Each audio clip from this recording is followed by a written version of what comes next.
जुर्म जब एक बच्चे के साथ होता है तो उस खबर से ही आप और हम जैसों की रूह कांप उठती है। उसमें भी बच्चों की हत्या जैसा जघन्य अपराध करने वालों से निर्मम और कौन हो सकता है। नमस्कार, मैं सोनाली कुलकर्णी आपका स्वागत करती हूँ क्राइम पेट्रोल सतर्क के इस नए अध्याय में।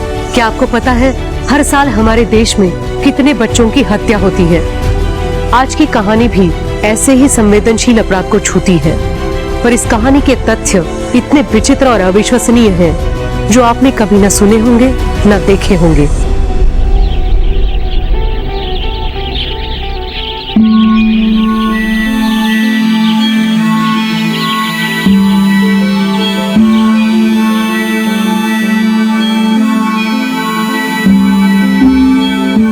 दूध वाला, दूध वाला। आ रही हूँ।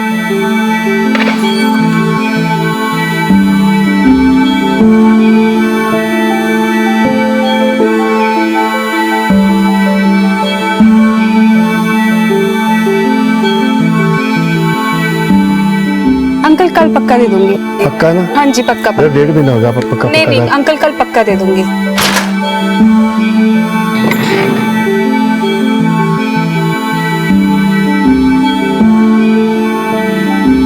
बबली, दीप, जल्दी करो, लेट नहीं होना है।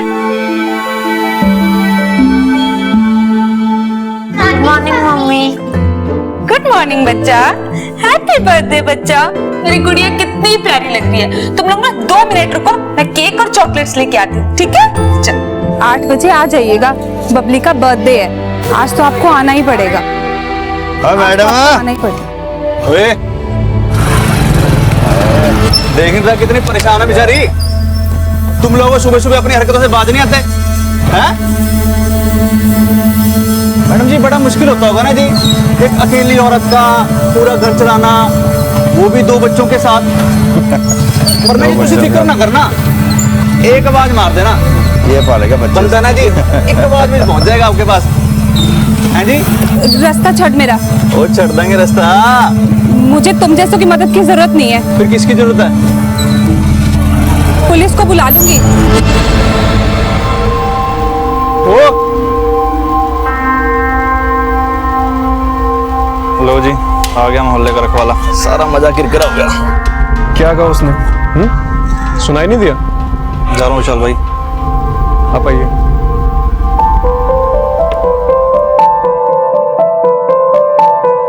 ना तुझे टेंशन नहीं लो जी, चंगा जी।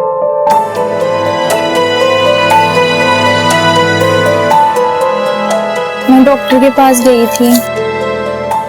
ये डॉक्टर की फीस और दवाइयों की पर्ची। एक बात तेरे को समझ में नहीं आती है? मेरी हालत देख पहले, ये दवाइयों का बिल कहां से भरूंगा मैं? जब तुझे ना प्रेग्नेंट नहीं होना चाहिए था, खुद को तो संभाल नहीं पाती, ये बच्चे को कहां से पालेगी? जा, चाय बना दे मेरे लिए।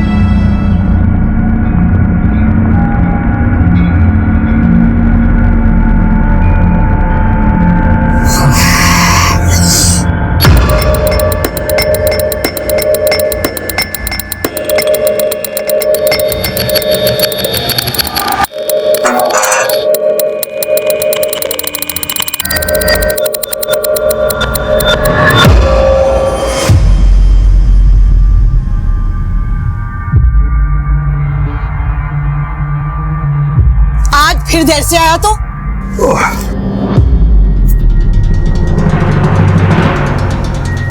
किसी काम का नहीं है तू। मैं अकेली क्या क्या करूंगी? पर तू समझे तब ना। अब ऐसे क्या देख रहा? जा जाके खाना ला।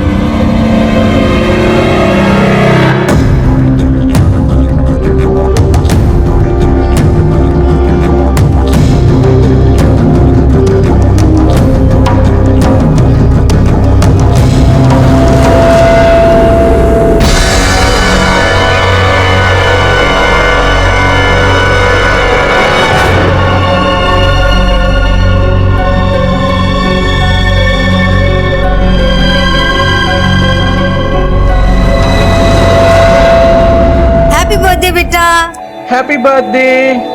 हैप्पी बर्थडे मेरी गुड़िया। Happy birthday Babli. Happy birthday बेटा, लो केक काटो।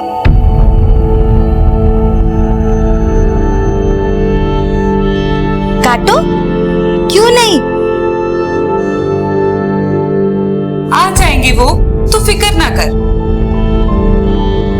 उस बंदे को किसी की कोई फिक्र नहीं है। इसकी जिंदगी बर्बाद करके वो खुद तो जिंदगी मजे से काट रहा है, ना ही बच्चों की कोई जिम्मेदारी लेता। इसको पता नहीं कब समझ आएगी। आज के दिन भी देख, बच्चों को नाराज कर दिया। चुप नहीं कर सकता था? मैं हमेशा कोशिश करती रहती हूँ सारे रिश्तों को संभालने की, पर आप हमेशा जहर ही उगलते रहना। बच्चों का उनके पापा से रिश्ता मजबूत होना बहुत जरूरी है। पापा से रिश्ता? बच्चों का पापा से रिश्ता ऐसा नहीं होता स्मृति। कब तक अपने आप को झूठी उम्मीद देती रहोगी? या तो तुम बहुत ही ज्यादा भोली हो या बहुत ही ज्यादा बेवकूफ। बस बस अब बहुत हो गया। चले जाओ आप लोग यहाँ से, चले जाओ।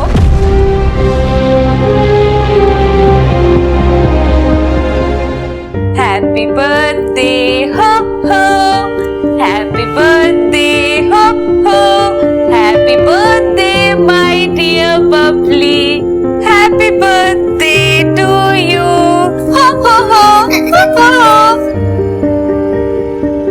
मम्मा सैड मत हो ना, मुझे पापा से नहीं मिलना। क्यों नहीं मिलना पापा से? हम जरूर मिलेंगे पापा से। पापा आज बिजी होंगे ना, इसीलिए नहीं आए। कल मिल लेंगे पापा से, ठीक है? और केक भी लेकर जाएंगे। हाँ मेरी गुड़िया, केक भी ले जाएंगे और तुम अपने हाथों से खिलाना पापा को केक, ठीक है? अब केक काटे, चलो।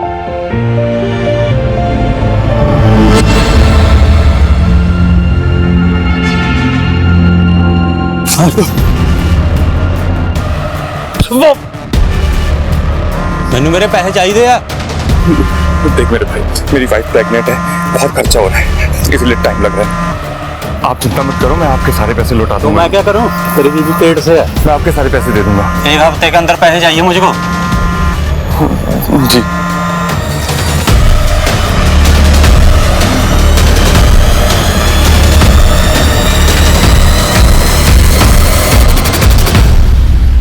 बच्चे बहुत याद कर रहे थे, तुम आज भी टाल गए।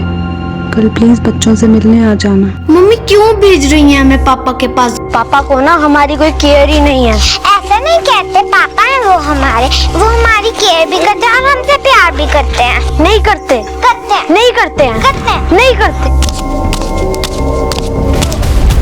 कल बबली का बर्थडे था। इनके पापा बच्चों से मिलने नहीं आए, बस बच्चे उन्हीं से मिलने जा रहे थे।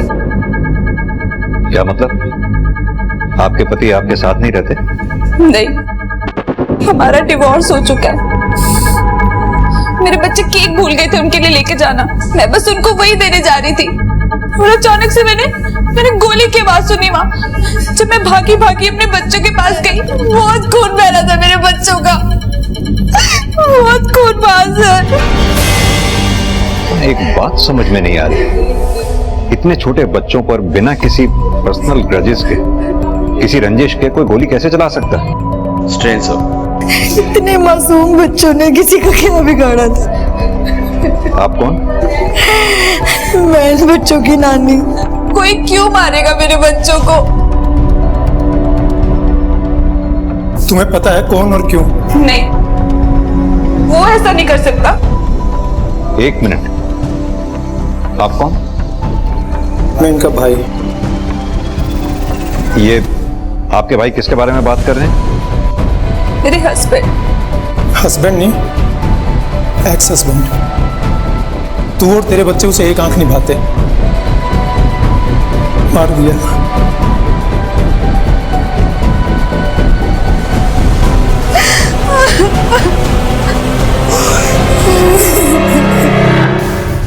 एनो मिला के तीसरा मर्डर है इस एरिया में सर।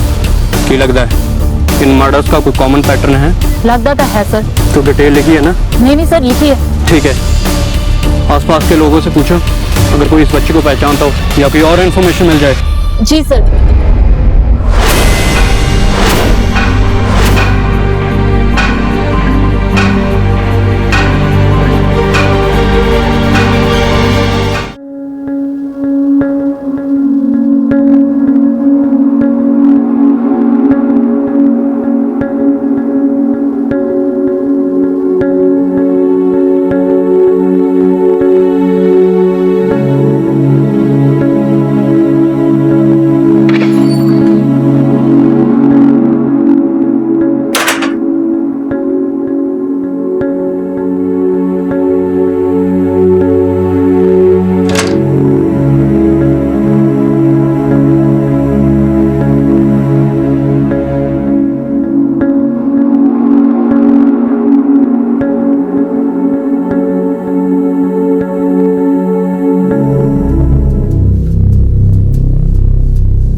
रात कहाँ थे आप? मुझे कितनी फिक्र हो रही थी। तूने फालतू की बकवास ना कर। ये नहीं है आदमी बाहर से थका आ रहा है, कोई पानी को पूछ ले, खाने को पूछ ले।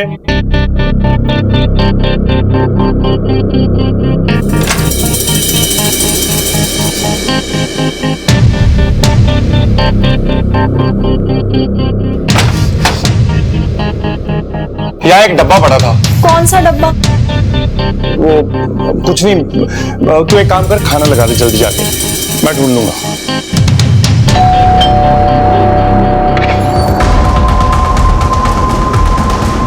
जी सर।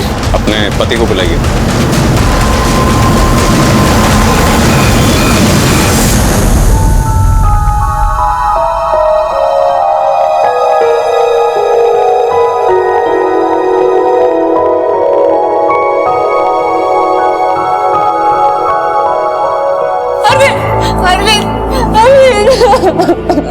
हमारे बच्चे, अरविंद तुम्हारे बच्चों को गोली लगी। अरविंद तुम बबली के पर्दे पे नहीं आना। अगर तुम आए होते ना, वो तुमसे मिलने की जिद नहीं करती। अरविंद उनके साथ ये हादसा नहीं होता। अरविंद स्मृति, बबली को कुछ नहीं होगा। हाँ ठीक हो जाएगी वो। हाँ कुछ नहीं होगा बबली को। देव कहाँ पे है? देव नहीं रहा। देव नहीं रहा।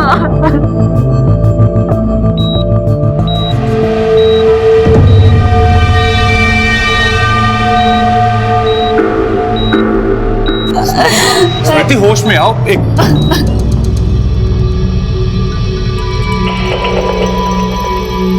सर, आपकी बेटी को होश आ गया है। बबली, बबली, बबली, बबली, बबली मेरी बच्ची। बबली तो ठीक है। बबली, बबली, बबली, बच्चे डर क्यों रही है? बबली डरो मत बच्चे, डरो मत। मम्मा, बबली देखो नानी, पापा, पापा भी यहीं पे है। बबली, बबली डरो मत बच्चे, कुछ नहीं होगा, कुछ नहीं होगा मेरे बच्चे को। मम्मा आ गए ना। डॉक्टर साहब, क्या लगता है आपको बच्ची स्टेटमेंट देने की हालत में कब तक आ जाएगी? सर गोली लगी है छोटी बच्ची को, फिलहाल ट्रॉमा में है और स्पाइन में इंजरी भी है। ब्रेन और मोटर मूवमेंट को इम्प्रूव होने में थोड़ा टाइम तो लगेगा। अरविंद, ये स्मृति के घर के आसपास सबसे पूछताछ करो, शायद किसी ने देखा हो, खासतौर से उन लोगों से जो उस रास्ते से ज्यादा आते जाते हैं। और ये स्मृति और अरविंद जी दोनों से बात करके देखते हैं जब भी वो तैयार हो जाए, खासतौर से स्मृति से। जी सर।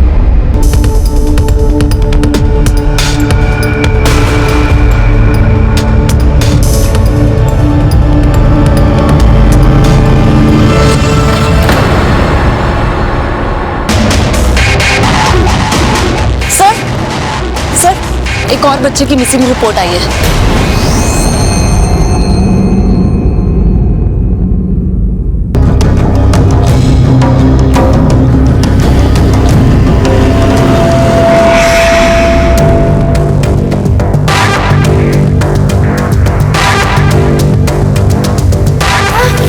नहीं बेटा, अरे रो क्यों रहा है? देख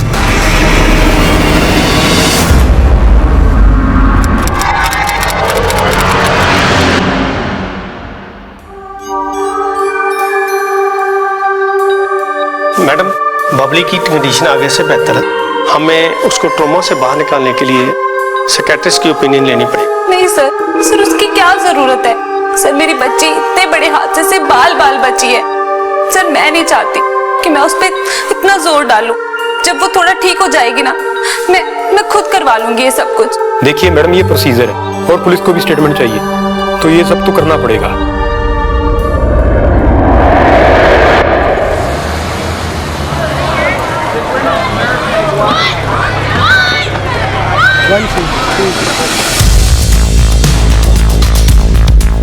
वैसे तो मैंने तंग जांग करने की आदत नहीं है, पर दोनों खुश तो बहुत ही। पता नहीं क्यों अलग अलग हो गए, पर ये गली के लफंगे स्मृति को बहुत तंग करते हैं। सर जी, हमारा उससे उसके बच्चों से कोई लेना देना नहीं है। वो ना जी हमें औरत फालतू में फंसा रही है। इतने भी शरीफ नहीं लगते तुम लोग। कैरेक्टरलेस औरत है, पति गया एक लड़का और रख लिया, यंग है, विशाल नाम है, उसके साथ घूमती रहती है। सर शर्मा की नीयत में ना खोट है सर। मैं और स्मृति तो बस अच्छे दोस्त हैं, इसके अलावा कुछ भी नहीं है सर। और वैसे भी सर मैं तो इस चक्करों में पड़ता ही नहीं हूँ। आप सिर्फ किन की बात सुन रहे हो, इन नैरो माइंडेड लोगों की सर।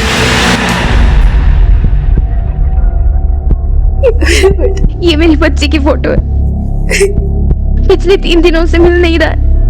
पानी पीजिए। सर मोहाली पुलिस स्टेशन से 2 बच्चों पर गोली लगने की रिपोर्ट आई है और उन्होंने हमारे शूट केस की भी डिटेल्स मांगी है। तुरंत भेजो, हो सकता है दोनों केसेस में एक ही बंदा शामिल हो। और हाँ, उनके केस की भी सारी डिटेल मंगवा लो। जी सर।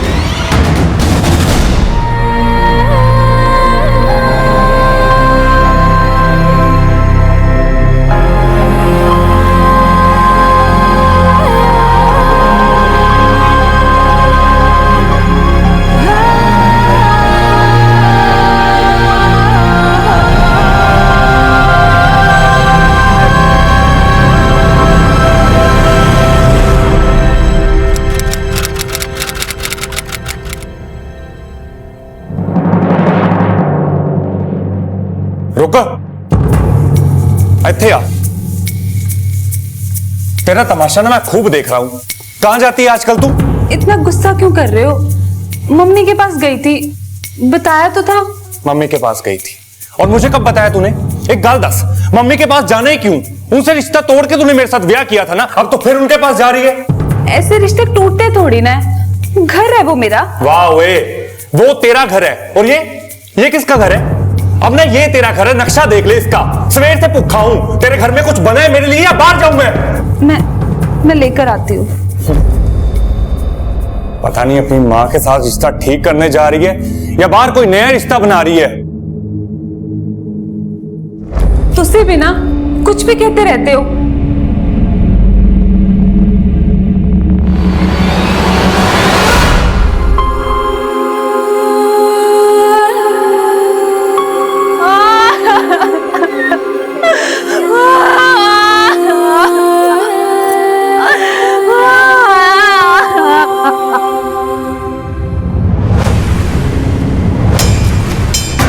गोली चलाने वाले का इरादा तो बच्चों को मारने का ही था। अब या तो बच्ची की किस्मत बहुत अच्छी थी या गोली चलाने वाले का इरादा खराब था। अब वो दोबारा अटैक तो जरूर करेगा। तुम एक काम करो, यहाँ पर नजर रखो, क्योंकि जो एक बार अटैक कर सकता है वो बच्ची को दोबारा भी निशाना बना सकता है। ठीक है सर। देखिए, या तो मैं घर पे होता हूँ या दफ्तर में, इसके अलावा मैं कहीं नहीं जाता। पक्का? अगर हमें पता लगा कि उस वक्त तुम कहीं और थे तो अच्छा नहीं होगा। आप कहना क्या चाहते हैं? उन बच्चों को गोली मैंने मारी है। उन बच्चों को? तुम्हारे बच्चे नहीं है वो? मेरे बच्चे हैं वो। ये चोट कैसे लगी? वो सर कल जा रहा था तो गिर गया था। एक बात बताओ, स्मृति से तुम्हारी शादी क्यों टूटी थी? देखिए, कुछ रिश्ते टूट जाते हैं, अब उसका इस अटैक से क्या लेना देना? इस अटैक से किस बात का कितना लेना देना है ये मैं तय करूंगा। तुमसे जो पूछा जा रहा है उसका जवाब दो। ठीक है, आपने जो तय करना ना आप कीजिए। जब मैंने कुछ किया ही नहीं, मैं क्यों डरूं?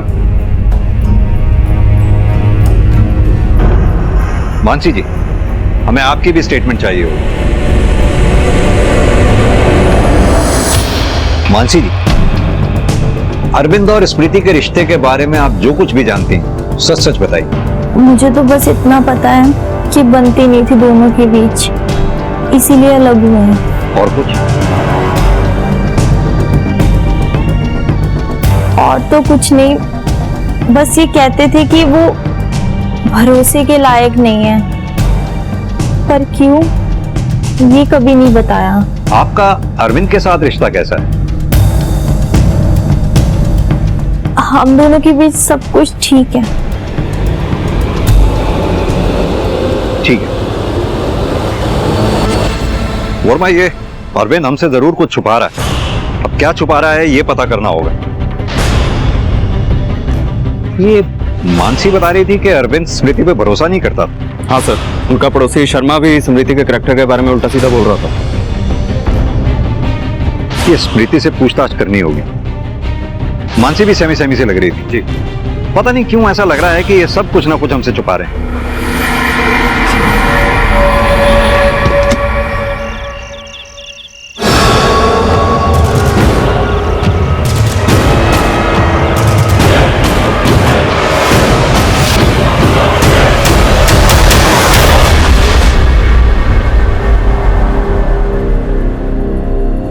अच्छा मेरी तीरानी, बाय बाय, जा रही हूँ मैं।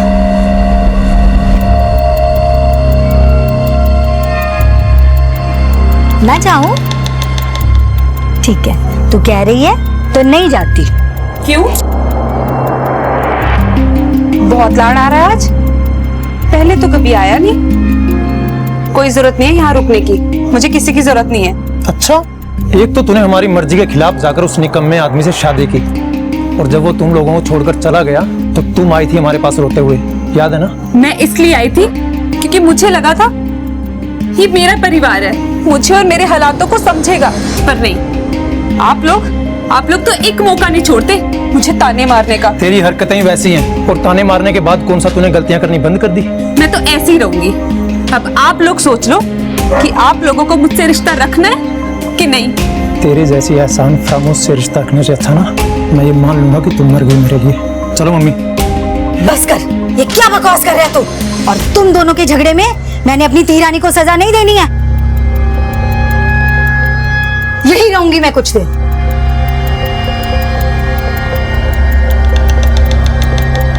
नहीं जा रही बेटा, मैं यही रुकूंगी तेरे पास, डर मत।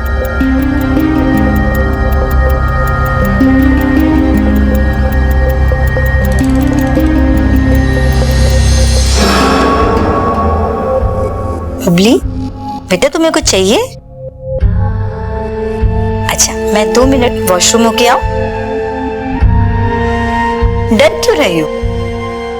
मैं 2 मिनट में आई। 2 मिनट में आती हूँ बेटा, 2 मिनट।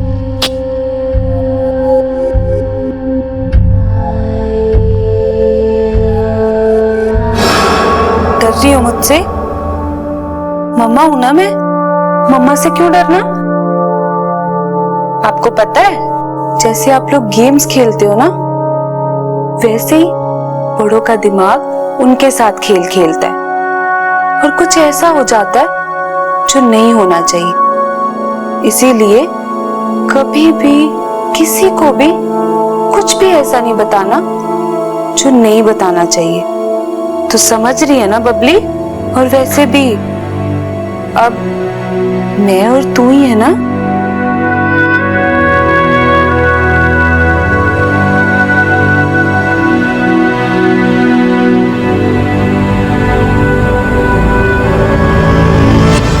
सर, वो बच्चों के शूट आउट वाले केस की ना कुछ नई डिटेल्स आई हैं। दिखाओ। एक छोटा सा क्लू भी कातिल तक पहुंचने में बहुत हेल्प कर सकता है।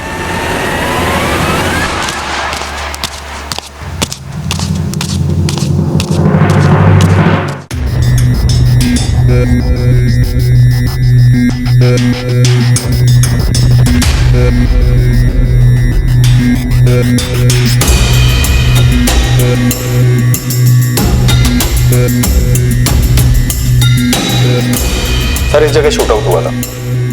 अरविंद के आने जाने का रास्ता भी यही है, और जिस दिन ये शूट आउट हुआ है सर, अरविंद था भी उसी एरिया में। इसीलिए अरविंद पर शक करने की एक वजह बनती है। अरविंद अपने बच्चों को पसंद नहीं करता था सर।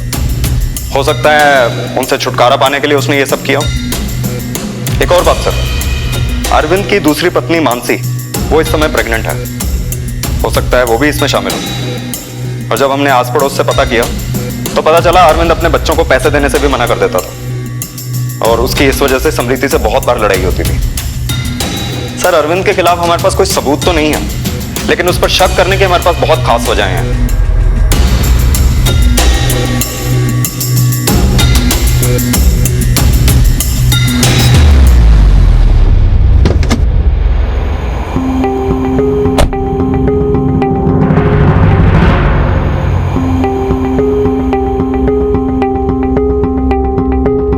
आपको याद है बेटा कौन था वो?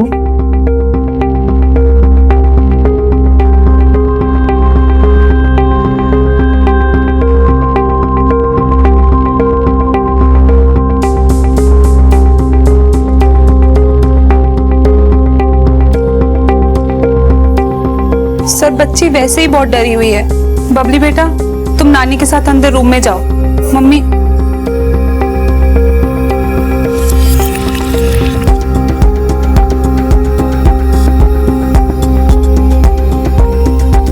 सर बच्ची को जैसे ही कुछ याद आता है ना, मैं सबसे पहले आपके पास ही लेकर आऊंगी। आपको किसी पे भी शक नहीं है? सर मैंने आपको पहले भी कहा था ना, मुझे किसी पे कोई शक नहीं है। सर मेरे केस का पैटर्न देख के लगता है कि ये काम किसी सीरियल किलर का है। और रही बात शूट आउट वाले केस की, तो उसके साथ कोई कनेक्शन जुड़ता नहीं थी। और सर ये इस केस में अरविंद पे ही शक जा रहा है। अब मानसी इससे मिली भी हुई हो सकती है और नहीं भी, लेकिन मोटिव दोनों के पास है। दोनों केसेस में एक बात तो कॉमन है, बच्चे ही विक्टिम हैं और उन्हें गोली मारी गई है। लेकिन एक बात जो सबसे ज्यादा खटक रही है, सिंह के केस में बच्चों को पहले अबडक्ट किया जाता है, किडनैप किया जाता है, फिर गोली मारी जाती है और उसके बाद तुम्हें इतला मिलती है। वहीं हमारे केस में ऑन द स्पॉट बच्चों को गोली मारी जाती है। सीरियल किलर का काम हो सकता है, हो सकता है इन दोनों केसेस में कोई कनेक्शन भी हो, लेकिन ये सिर्फ थ्योरी है हमारे पास, जिसके लिए हमें सॉलिड एविडेंस की भी जरूरत पड़ेगी। और सिंह, यस सर, मुझे लगता है तुम्हारे केस में हमें किसी स्पेशलिस्ट की मदद लेनी होगी मैपिंग के लिए। जी।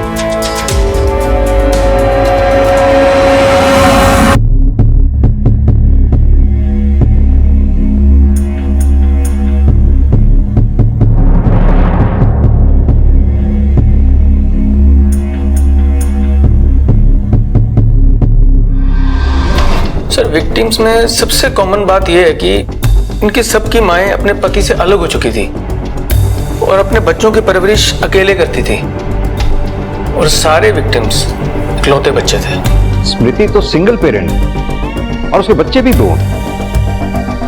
कहीं ऐसा तो नहीं कि सीरियल किलर को कोई कंफ्यूजन रहा हो, वो मारने दीप को आया हो, चूंकि बबली उसके साथ थी इसलिए उसे बबली को भी मारना पड़ा। राइट सर, ये पॉसिबिलिटी रोल आउट नहीं कर सकता। सर ये लड़का इसी एरिया से गायब हुआ था, काफी दिन बीत चुके हैं, मुझे तो अब उसके जिंदा रहने की उम्मीद भी कम लग रही है। और जहां तक बाकी बच्चों का सवाल है, तो उनकी डेड बॉडीज 3 दिन के अंदर मिल गई थी। बहुत बार पैसा लो चुका था वो, वापस तो देता नहीं था, बहुत बार पिट चुका है वो। सर उसके पास रिवॉल्वर भी है, बड़ा ही सनकी आदमी है वो। ठीक है, आप लोग जा सकते हैं। ओके। वर्मा, ये अरविंद के घर का सर्च वारंट निकलवाओ, उसका घर सर्च करवाओ। Right sir. सिंह जी, अगर इस सीरियल किलर को ढूंढ के निकालना है तो हमें मीडिया को इन्वॉल्व करना ही पड़ेगा। Yes sir.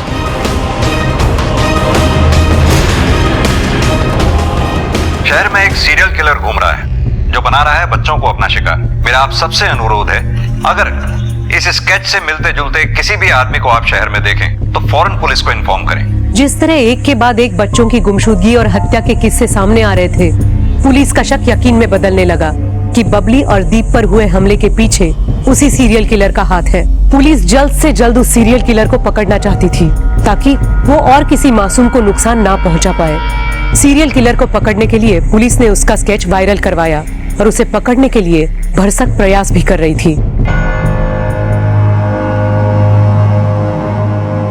सच्ची ये क्या तमाशा लगा रखे आपने? क्यों मेरे पीछे हाथ धो के पड़े हुए हो? तुझे तो बेटा सलाखों के पीछे भेजने की तैयारी हो रही है, समझा? और हम जानते हैं तुझे ये बच्चे बिल्कुल पसंद नहीं, क्योंकि कर्ज लेकर जिंदगी चलाने वाले को बच्चे तो बोझ ही लगेंगे ना। ये बात आपको स्मृति ने बताई है ना? वो औरत ना यहाँ पे एक नंबर की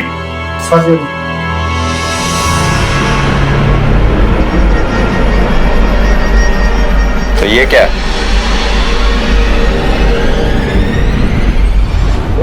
मेरे पास जी इसका परमिट है, मेरी जान को खतरा है इसलिए रखी हुई है कॉल। दिखा देता हूं मुझे आपको, ये देखो।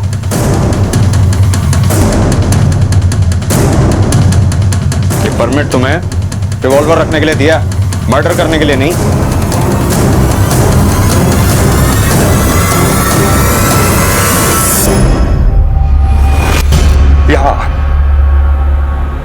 मुझे फंसाने के लिए तुमने मेरे घर में पुलिस भेजी ना, मगर तुम्हारे मंसूबे ना मैं कभी पूरे नहीं होने दूंगा। मैं क्यों तुम्हें फंसाऊंगी? मैंने तो हमेशा तुम्हारा साथ दिया अरविंद, तुमने मेरा कभी भरोसा नहीं किया। भरोसे लायक ना औरत नहीं हो तू। देख अपनी चालाकी से चुपचाप भाग आजा, वरना तुझे किਵੇਂ गल कर रहे हो? इधर आओ मेरे साथ, आओ बैठ के बात करते हैं। ओ यार तुम चौधरी क्यों बन रहे हो? कौन हो तुम लोग? अरे अरविंद जी आइए। तो मैं बात कर रहा हूँ ना, हमारे घर का मामला है। देखा तुमने अपना दिमाग में लगाया कर, छोड़ूंगा नहीं तुझे। और छठो यार मुझे।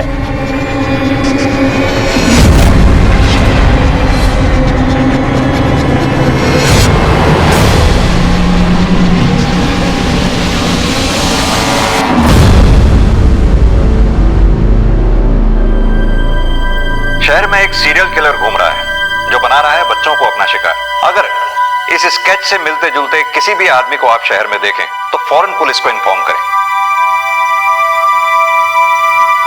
अरे बेबे क्या हाल है, जरा ठीक है तू? ये टीवी पे तेरी न्यूज नहीं आ रही?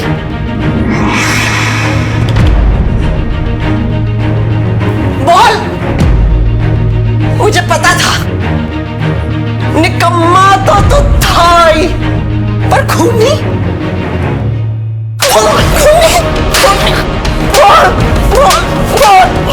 बोल, मैं पुलिस को बता दूंगी, मैं पुलिस को। सर अरविंद के गन की फोरेंसिक रिपोर्ट आने के बाद ही पता चलेगा कि वो सीरियल किलर है या नहीं, या उसके बच्चों के शूट आउट में उसका हाथ है या नहीं।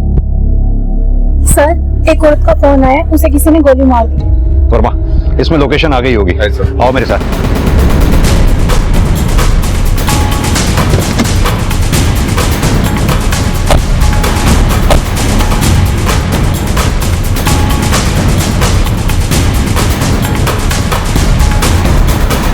जैस्मिन, हाँ जी।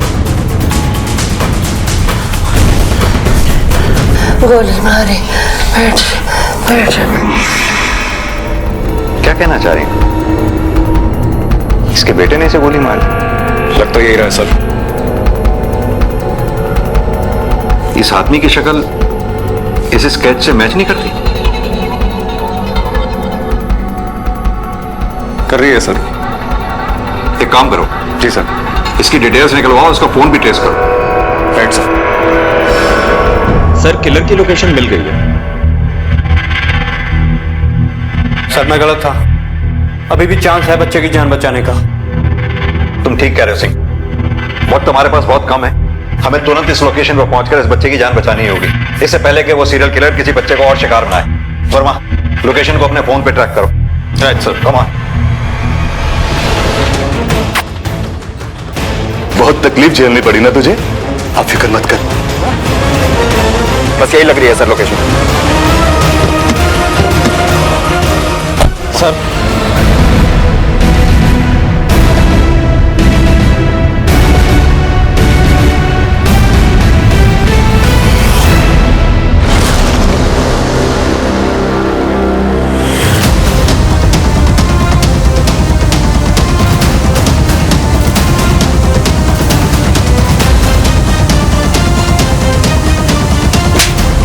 दस बच्चों को मुक्ति दी है मैंने। मुक्ति? जिन छोटे छोटे बच्चों को तूने मारा है ना, उसे मुक्ति नहीं कहते। अगर मैं उन्हें नहीं मारता तो वो भी वैसी ही जिंदगी जीते जैसी मैं जी रहा हूं, खुद खुद के। वो सब भी अकेली मां के इकलौते बच्चे थे, और मैं नहीं चाहता कि जो मैंने सहन किया है वो कोई और करे। इसलिए सबको इस घुटन भरी जिंदगी से मुक्ति दे दी। वर्मा, इन बच्चों को भी तूने ही मुक्ति दिलाने की कोशिश की है? नहीं। ध्यान से देख। मैं चेहरे नहीं भूलता सर।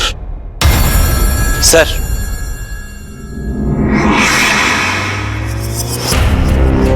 वर्मा। जी सर। बॉडी को पोस्टमार्टम के लिए भेजिए। Right sir.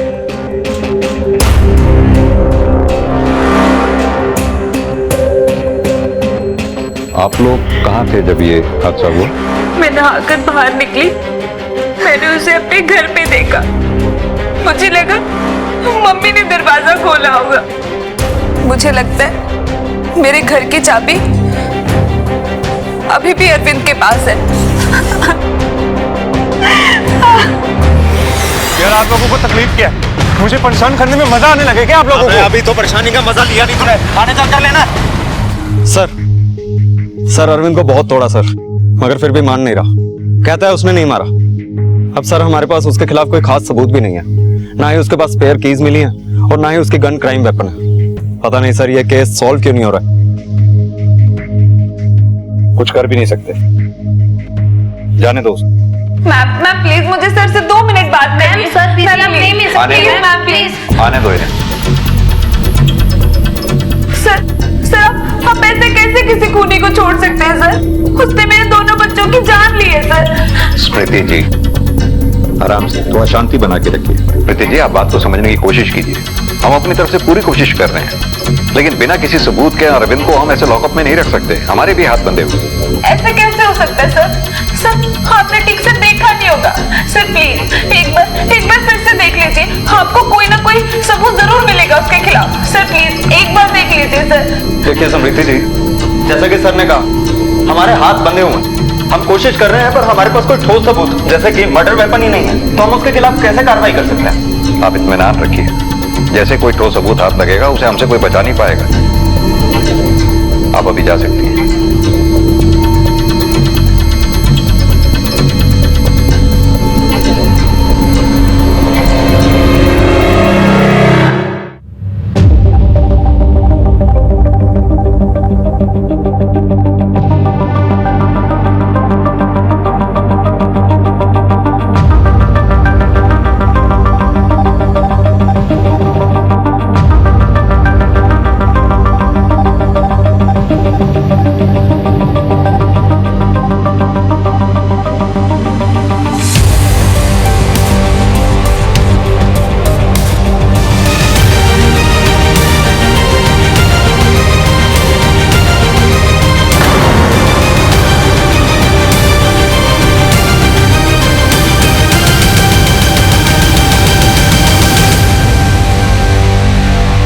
तुम्हारे पे तो हमें पहले से शक था, जब तुम्हारी ही बच्ची तुम्हारे पास आने से हिचकिचा रही थी। हम अभी तक अरविंद पर ही शक करते रहे और तुम्हें तुम्हारे बच्चों से प्यार करने वाली मां समझते रहे, लेकिन हमारा शक उस दिन यकीन में बदल गया जब हमारी टीम ने तुम्हारी ही बच्ची को इतने वक्त बाद तुम्हारे पास आते हुए घबराते हुए देखा। अब ये बताओ, तुमने एक माँ होके अपने ही बच्चों को क्यों मारा?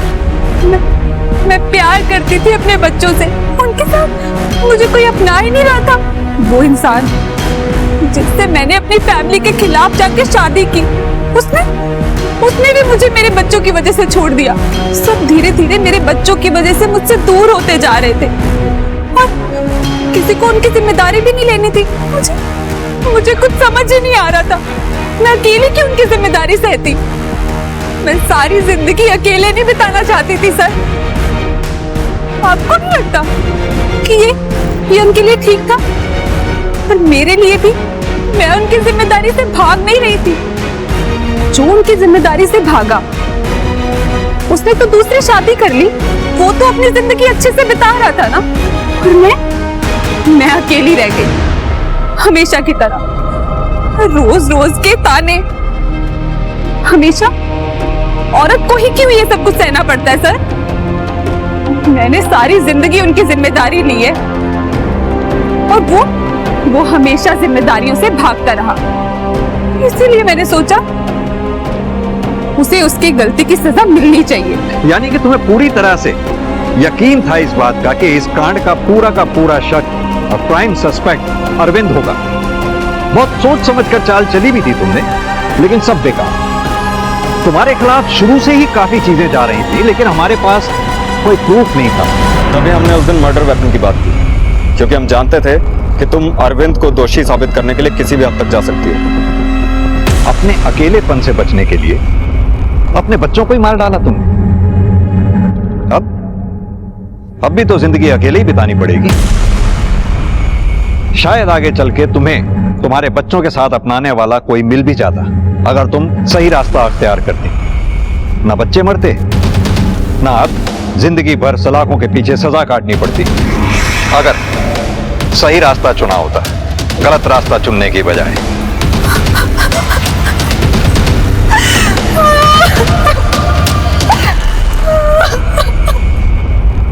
आखिरकार पुलिस ने गुत्थी सुलझा ही ली, जहां दो अपराधी अलग अलग अपराध के लिए सामने आ गए। एक सीरियल किलर जिसमें तनिक भी संवेदना नहीं बची थी और उसकी मानसिक स्थिति ऐसी हो गई थी जो सही और गलत में फर्क नहीं कर पा रहा था। और दूसरा अपराधी एक माँ जिसे बलिदान और प्रेम की मूरत माना जाता है, पर यहाँ एक माँ ने अपने स्वार्थ, अपनी खुशियों के लिए अपने ही बच्चों की जान ले ली। क्या किसी का भी निजी स्वार्थ इतना महत्वपूर्ण हो सकता है कि वो अपने ही बच्चों की हत्या कर दे? ये ख्याल सच में अविश्वसनीय और दिल को झकझोरने वाला है। अब मैं सोनाली कुलकर्णी आपसे विदा लेती हूँ। फिर होगी मुलाकात एक ऐसे ही चौंका देने वाले केस के साथ क्राइम पेट्रोल सतर्क, जस्टिस रीलोडेड में। तब तक अपना और अपने परिवार का ख्याल रखिए। आप जानते हैं हम एक मुश्किल दौर से गुजर रहे हैं। कृपया मास्क पहने, समय समय पर हाथ धोते रहें और उचित दूरी बनाए रखें।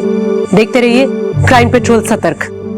जय हिंद। एक घटना, कई अनुवाद, और हर अनुवाद को देखने का अलग अलग नजरिया।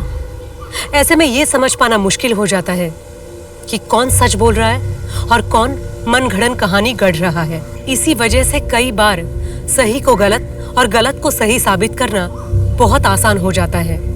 लेकिन ये दोनों परिस्थितियां मनुष्य और समाज दोनों के लिए बहुत ही हानिकारक हैं। हमारे देश में हर दिन कई रेप होते हैं, लेकिन इनमें से केवल 1% रेप केसेस की पुलिस कंप्लेंट दर्ज कराई जाती है। बाकी सब चुप्पी में खो जाते हैं। पुलिस, समाज या अखबारों तक कभी पहुंच नहीं पाते। नमस्कार, मैं सोनाली कुलकर्णी क्राइम पेट्रोल सतर्क के इस नए अध्याय में आपका स्वागत करती हूँ।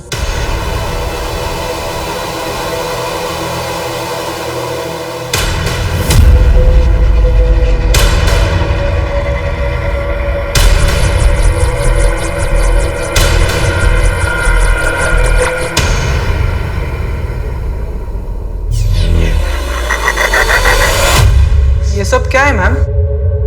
और आपने मुझे इतने रात में यहाँ क्यों बुलाया? तुमने पिछले हफ्ते जो भी किया बहुत गलत किया। जूनियर्स की रैगिंग करना मना है। दोबारा ऐसी गलती नहीं करूंगा। और इस पनिशमेंट के बाद तुम दोबारा वो गलती करने की सोचोगे भी नहीं। मतलब मैं कुछ समझा नहीं।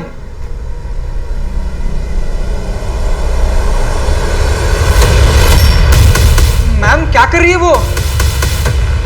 मैम उसे बताओ ये सब क्या हो रहा है मैम? मैम अब क्या कर रही है ma'am? Ma'am sorry, I am sorry.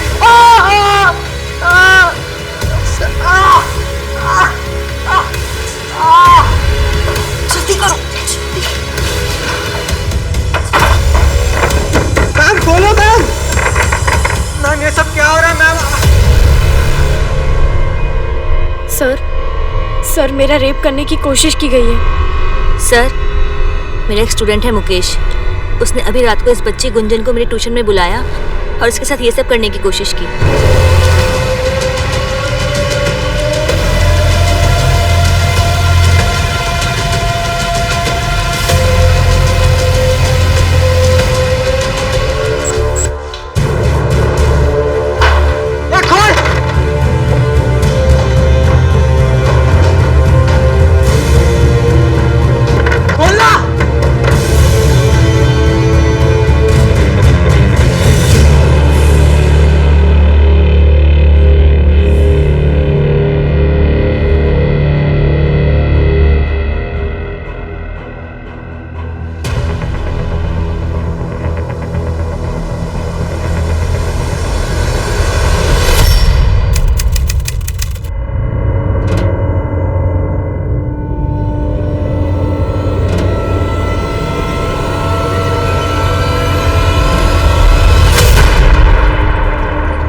बदतमीजी भैया, आपके पास घर की कीज है, इसका ये मतलब नहीं आप जब मन चाहे तब आ जाएंगे। वो मैं कमरे का रेंट लेने आया था ना, इसीलिए आ गया।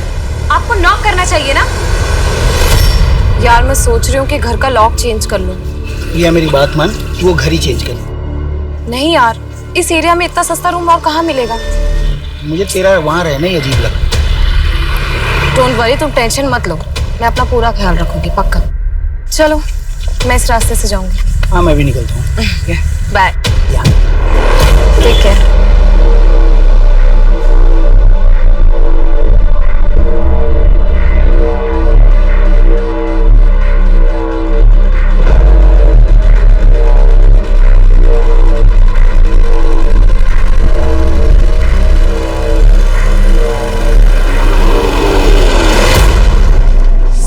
सच कह रहा हूँ सर, चित्रा मैम ने खुद मुझे ट्यूशन में बुलाया था। लेकिन चित्रा ये सारा नाटक क्यों करेगी? सर अभी आप ही मुझे बताइए, अगर गुंजन अंदर होती और मैं उसका पीछा करते हुए बाहर से आता, सर मैं बाहर का लैच क्यों तोड़ता? उसने तो अंदर से दरवाजा लॉक किया होगा ना सर। What? डॉक्टर आरती मिश्रा ये प्रूव नहीं कर सकते कि चित्रा के साथ रेप हुआ या नहीं। सर उनके अकॉर्डिंग चित्रा की बॉडी पर कोई भी स्ट्रगल के निशान नहीं और ना ही प्राइवेट पार्ट पर रेप होने का कोई इंडिकेशन। सर इनफैक्ट उसकी बॉडी पर सीमेन के सैंपल भी नहीं है, सिर्फ हेड इंजरी है। उसकी बॉडी में कोई सेडेटिव ड्रग्स? नहीं सर, कोई ड्रग्स के ट्रेसेस भी नहीं मिले। तो इसका मतलब ये हुआ कि चित्रा जो कह रही है उसे प्रूव करने के लिए हमारे पास कोई भी सॉलिड एविडेंस नहीं है। आपको लगता है मैं नाटक कर रही हूँ? हाँ, आपकी सिंपैथी के लिए मैं यहाँ ड्रामा कर रही हूँ? मैं सच कह रही हूँ, मैं कोई झूठ नहीं बोल रही, मैं रेप हुआ है, मैं सच कह रही हूँ। अब डॉक्टर को बुलाओ। मैं सच कह रही हूँ मेरा। चित्रा अभी भी शॉक में है, उसकी मेंटल कंडीशन स्टेबल नहीं है। मुझे लगता है कि उसके पास्ट में ऐसा कुछ हुआ है जिसकी वजह से वो ऐसे रिएक्ट कर रही है। सर डॉक्टर का कहना है कि उसकी बातें सुनकर लग रहा है कि that she is suffering from schizophrenia. बहुत हद तक पॉसिबल है कि वो ये सब कुछ इमेजिन कर रही है। डॉक्टर आरती ने उसे एक साइकियाट्रिस्ट को भी रिफर किया है। सर मुझे लग रहा है कि चित्रा इस बार भी झूठ बोल रही है। मैंने मुकेश के बारे में इंक्वायरी की, ट्यूशन क्लासेस और आस पड़ोस में भी पता लगाया। उसके बैकग्राउंड में शक करने जैसा कुछ नहीं मिला। और ये दूसरी तरफ ये चित्रा पेडनेकर है जिसे झूठ बोलने की आदत है, ये कहना चाहते हो ना तुम? सर मुझे चित्रा से कोई पर्सनल प्रॉब्लम नहीं है, लेकिन पिछली बार जो हुआ था इसलिए उस पर भरोसा करना थोड़ा मुश्किल लग रहा है सर। लेकिन माने वो 2 साल तक कहाँ थी? और 21 मई 2019 को चित्रा के साथ क्या हुआ था ये हमें पता कहाँ है? बस यही रोक दो। मैं यहाँ से चली जाऊंगी। चित्रा तुम्हारा घर बस 2 मिनट की दूरी पे है, आओ घर तक ही छोड़ देता हूँ। तुम्हें पता है ना, दीपक भाई ने 2 साल पहले भाग के जेनी से शादी की थी। तब से पापा ना थोड़ा शक करते हैं। मुझे किसी भी लड़के के साथ देखते हैं तो हाइपर हो जाते हैं। अपने पापा से कहना कि टेंशन ना ले, तुम्हें भगा कर नहीं लेके जाऊंगा, बैंड बाजे के साथ आऊंगा और शादी करके लेके जाऊंगा। बस एक बार ये लॉ प्रैक्टिस पूरी हो जाए। पापा ने सुना है तुम्हारा बैंड बाजा यहीं आके बजा देंगे। अच्छा चलती हूँ, बाय। Take care.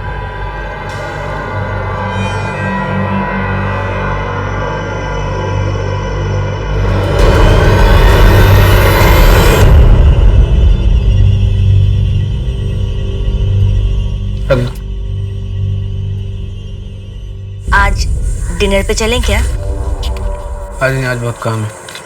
काम खत्म करके चलते हैं ना। जब से शादी हुई है तब से हम कहीं बाहर नहीं गए, तो मैं सोच रही थी कि बोला ना बहुत काम है, टाइम नहीं है मेरे पास। समझ में नहीं आ रहा है? मेरे सर पे मत खड़ी रहो, जाओ यहाँ से।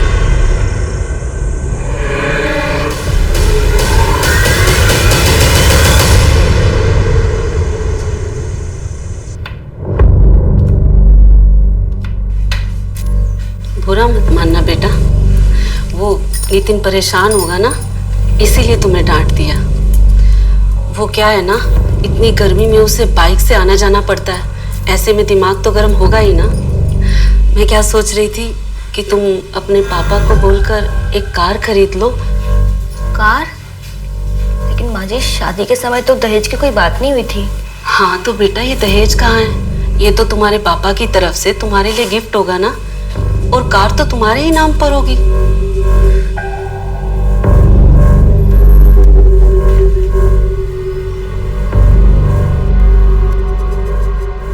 नितिन, माँ आज कार मांग रही थी, लेकिन शादी के समय तो दहेज की ऐसी कोई बात नहीं हुई थी। माँ कार मांग रही है तो हमारे लिए मांग रही है ना। कार तो हमारी काम आने वाली है, इसमें गलत क्या है?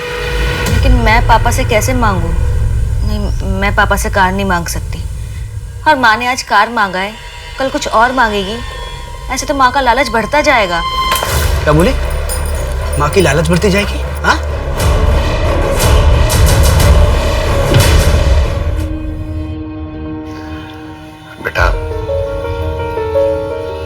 बेटा हम समाज में रहते हैं और इसके कुछ नियम और कायदे हैं। इस तरह गृहस्थी छोड़कर नहीं आते।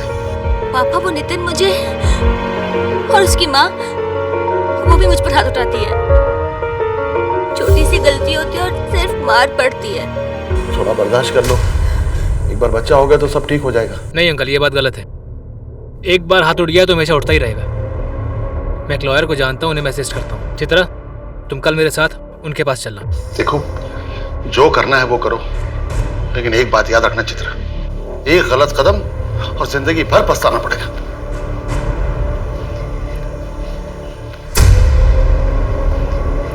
अगर तुम मेरी बात मानो तो उस नितिन को डाइवोर्स दे दो तुम, और मुझसे शादी कर लो। देखो, अगर तुमने पहले मुझसे शादी की होती तो मैं तुम्हारे साथ ऐसा कभी नहीं करता। बहुत खुश रखता मैं तुम्हें। अशोक, मुझे अभी एक दोस्त की जरूरत है।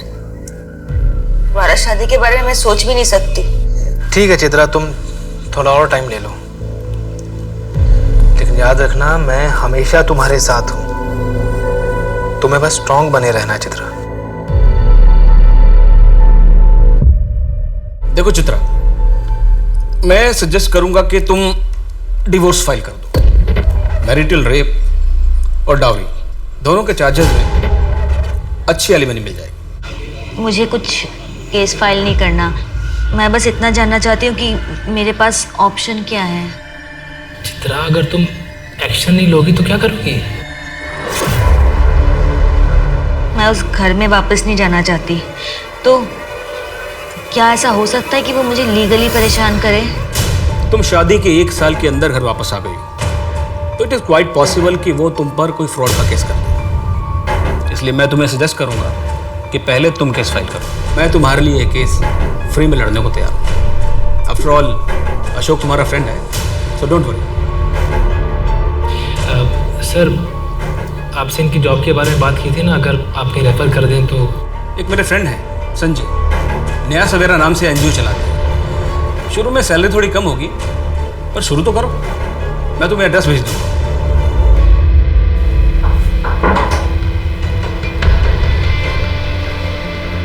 लोअर सर के जो एरियाज है ना, वहाँ हमें प्रोग्राम्स करने हैं। डॉक्टर मिताली से मेरी बात हो गई है, तुम उन्हें कोऑर्डिनेट कर लेना। हाँ, एक्चुअल साइज पे बात करते हैं। वैसे तुम्हारा साइज क्या है? सर, आप ये क्या कर रहे हैं? क्या क्या कर रहा हूँ मैं? सर, मैं पहले दिन से ये सब देख रही हूँ, मुझे ये सब ठीक नहीं लगता। तो नौकरी छोड़ दो।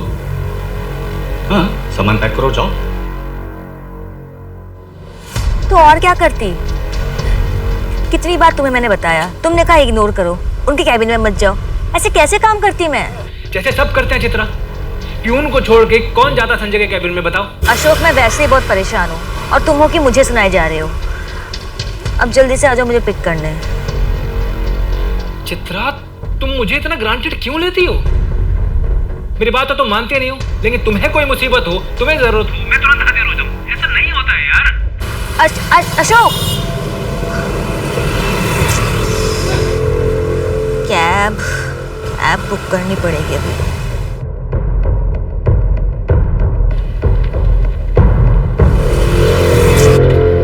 चित्रा मैडम, क्या अंजुना का ड्रॉप है? हाँ।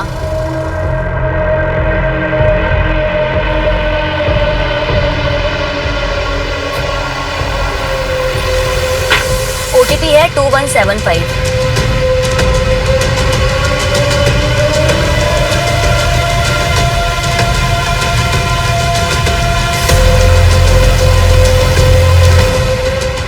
आप यहाँ से दूसरी कैब ले लीजिए ना प्लीज। पर इतनी रात को दूसरी कैब कहाँ मिलेगा? मैडम, गोवा है, गाँव नहीं है, प्लीज मिल जाएगी।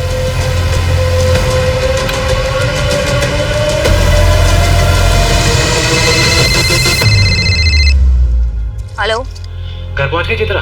तुम्हें क्या मतलब? सॉरी बाबा, मैं गुस्से में बहुत ज्यादा बोल गया। अच्छा बताओ, कहाँ पहुंची हो? मैं यहाँ पर स्टाको के पास हूँ, वॉक कर रही हूँ, कैब ही नहीं मिल रही। वहाँ पीटर की दुकान है ना, वहीं वेट करो, मैं बस 10 मिनट में आ रहा हूँ। ओके, ठीक है।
चित्रा, बेटा ठीक तो हो ना?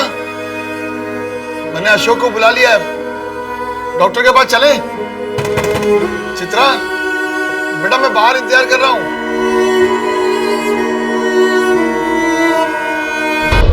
सर मुझे कंप्लेंट फाइल करवानी है, मेरा रेप हुआ है।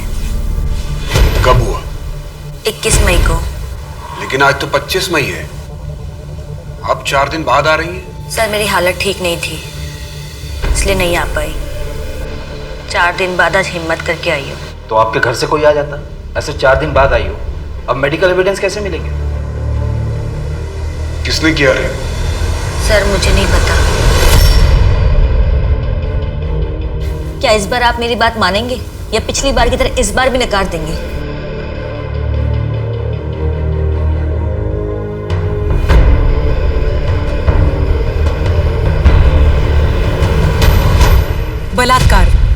बलात्कार एक ऐसा जुर्म है जो न सिर्फ विक्टिम के शरीर को झुलसा कर रख देता है, बल्कि उसके आत्मा पर भी संताप के ऐसे जख्म छोड़ जाता है जिसके निशान कभी नहीं मिटते।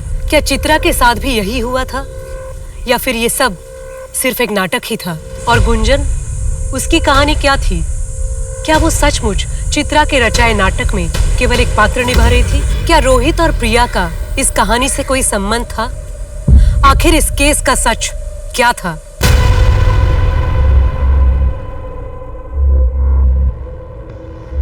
आइए, ये देखिए।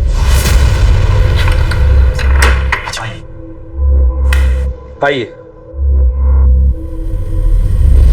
किसी भी चीज की जरूरत हो सर 9 नंबर पर कॉल कीजिए। Have a nice day. Thank you.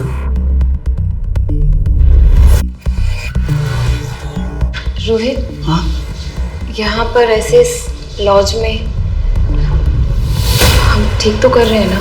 यार प्रिया, एक तो कितनी मुश्किलों के बाद हमें कॉलेज फेस्टिवल के बहाने एक साथ दिन बिताने का मौका मिला। प्लीज यार, कम से कम आज के लिए तो सही गलत के बारे में सोचना छोड़ दो। लेकिन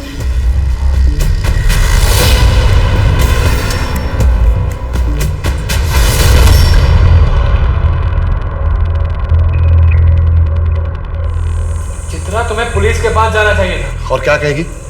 रात में रोड पे अकेली सी, किसी ने उठा लिया और इसके साथ कहीं मुंह दिखाने लायक छोड़ोगे कि मुझे? पापा इसमें मेरी क्या गलती है? ससुराल में रहती तो ना काम करने की जरूरत पड़ती है ना इस तरह रात को अकेले रोड पे घूमने की, और होती तो कोई ना कोई साथ में होता तुम्हारे। मुझे कोई कंप्लेंट नहीं करवानी। क्या बोलूंगी मैं? कौन था, क्या हुआ, मुझे कुछ नहीं याद है। चित्रा, पर पुलिस कंप्लेंट तो तुम्हें करनी चाहिए। क्या बोलूंगी वहां पे मैं? मुझे कुछ याद नहीं है, मुझे कुछ नहीं याद है।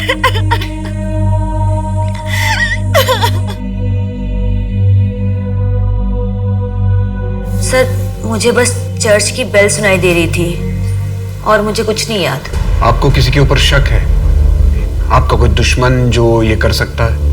मुझे कुछ नहीं पता, मुझे बस इतना पता है कि मेरा रेप हुआ है। हाँ प्लीज मेरी कंप्लेंट लिखिए प्लीज। सर मुझे इसकी बातों में कोई बेस नहीं लग रहा। 4 दिन हो गए ना, इसने कपड़े संभाल कर रखे ना कुछ। रेप हुआ भी है या नहीं हम कैसे प्रूव करें?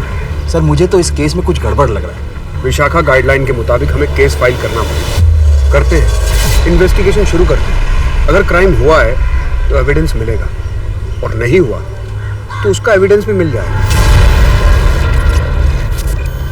रोहित, ये कहाँ से मिला? मेरे दोस्त आशीष ने बताया, उसने कल रात इंटरनेट पे देखा था। 1,26,212 लोगों ने ये वीडियो देख ली। रोहित अब हम क्या करेंगे? तुम टेंशन मत लो प्रिया, मैं कुछ करता हूँ। बस ये बात घर वालों तक ना पहुंचे। आशीष ने बोला कि ये पेड साइट है, शायद ही हमारे घर वालों तक पहुंचे। इस साइट पर लॉगिन करना पड़ता है। ये तुम टेंशन मत लो, मैं सब ठीक कर दूंगा। लेकिन रोहित, ये कर कौन सकता है?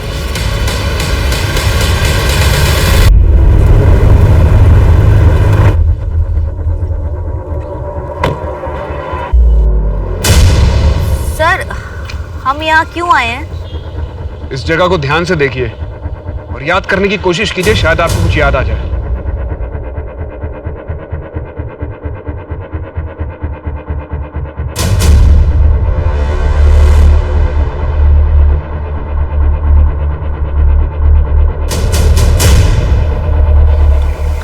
सर मुझे कुछ याद नहीं आ रहा है। चित्रा, तुम्हारे सीडीआर से हमें पता चला है कि तुम्हारा फोन स्टारको जंक्शन पर ही स्विच ऑफ हो गया था, इसलिए तुम्हारे केस को इन्वेस्टिगेट करने के लिए हमारे पास कोई एविडेंस नहीं है। सर अगर आपको लगता है मैं झूठ बोल रही हूँ तो आप मुझे यहाँ क्यों लेकर आए हैं? चित्रा, तुम्हारी कंप्लेंट की जांच करना हमारी ड्यूटी है। हम तुम्हें जज नहीं कर रहे हैं, हमारा काम नहीं है। लेकिन अगर तुम्हें कुछ याद ही नहीं आएगा तो हम लोग अपना काम कैसे करेंगे? इस तरफ ध्यान से देखो, शायद इधर कुछ याद आ जाए।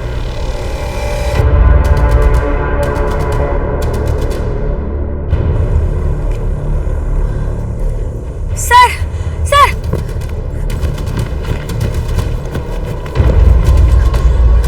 सर सर मैं यहाँ आई थी उस दिन इस घर से निकल के मैं यहीं आई थी सर। तुमने पहले बताया था कि तुमने चर्च की बेल सुनी थी। यहाँ आसपास के एरिया में 2-3 चर्च हैं। याद करने की कोशिश करो कि तुम इस रास्ते से आई थी, एक रास्ता इधर से भी है और एक रास्ता इस तरफ जाता है। याद करो तुम किस रास्ते से आई थी।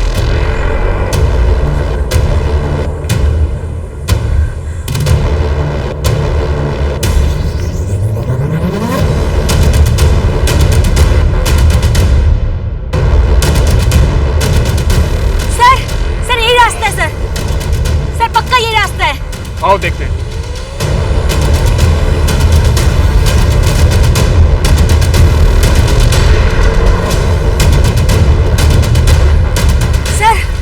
सर मैं यहाँ आई थी, मैंने आपसे कहा था यहाँ लेके। सर मैं पक्का आई थी यहाँ पे। सर यहाँ 5 मिनट की दूरी पर एक चर्च भी है। गाड़ी बुलाओ।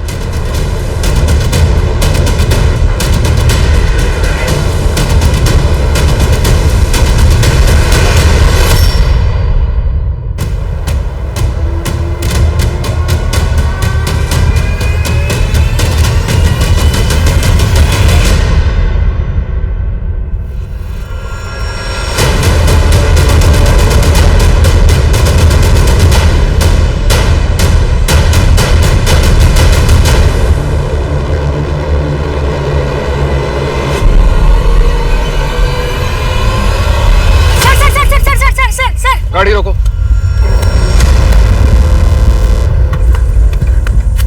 सर यही वाला घर था, शायद यही वाला घर था सर। सर अंदर व्हाइट कलर की दीवार है, दीवार पे एक फोटो फ्रेम है। पानी के ऊपर घर है उस फोटो फ्रेम में। सर यही वाला, शायद यही वाला घर था सर। सर यहाँ पर 70% घरों की दीवारें व्हाइट है। सर ये क्या बोल रही है कि पानी के ऊपर घर, फोटो फ्रेम? अब सर हम क्या हर घर में जाकर व्हाइट दीवार, फोटो फ्रेम ये सब ढूंढें? ये कैसी नीड है सर?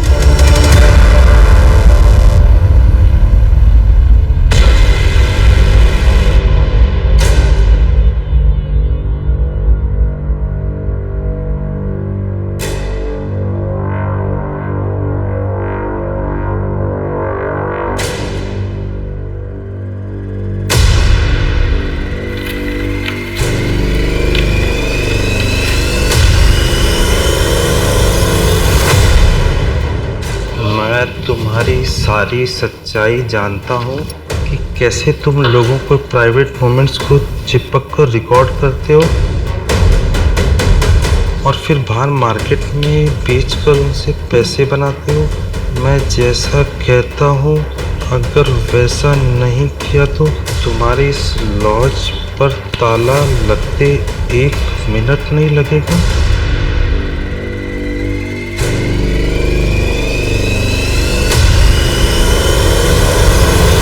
लाइफ का वो चैप्टर मैं बहुत पीछे छोड़ाया हूँ सर। चित्रा 498A लॉ का मिसयूज कर रही है। विक्टिम वो नहीं है, विक्टिम मैं हूँ सर। तुम चित्रा के ऑफिस के पास जाया करते थे? जाता था सर, उसको मनाने के लिए, लेकिन बाद में गिव अप कर दिया। मुझे लगा शायद वो उस अशोक के साथ रहना चाहती है। 21 मई की रात को तुम कहाँ थे? आप लोगों ने मेरी कॉल डिटेल्स निकाली होगी। फिर कह दीजिए कि जानबूझ के मैंने अपना मोबाइल घर पे छोड़ा था।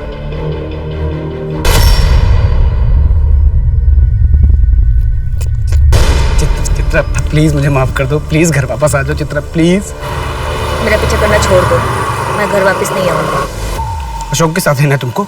उस अशोक के साथ रहोगी तुम? अच्छा सॉरी सॉरी सॉरी, कुछ गलत नहीं बोलूंगा, प्लीज प्लीज एक मौका दो मुझे। नितिन भूल जाओ मुझे, यू हैव लॉस्ट मी। 21 मई की रात को तुम स्टारको जंक्शन आए थे और उसके बाद घर चले गए? सर मैं वहां पर चित्रा को पिक करने के लिए गया था। क्योंकि कैब ड्राइवर ने उसे वहीं ड्रॉप कर दिया था इसलिए। सर मैंने तो मैडम को उनके घर तक ड्रॉप किया था, उसके बाद मुझे नहीं पता उनके साथ क्या हुआ। घर तक ड्रॉप किया था? लेकिन चित्रा ने तो कहा कि तुमने उसे स्टार को जंक्शन तक ड्रॉप किया। नहीं सर, मैंने मैडम को घर तक ही ड्रॉप किया था।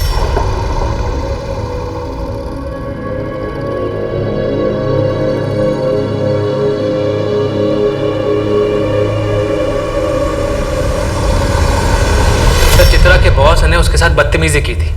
जब चित्रा ने आवाज उठाई तो संजय ने उसे काम से ही निकाल दिया। मुझे ये तो नहीं पता कि चित्रा के साथ ये सब हुआ है कि नहीं, लेकिन इतना कह सकता हूँ कि वो एक नंबर की झूठी है। उसे बातें बनाने की आदत है। मतलब? सर मे आई कम इन? यस।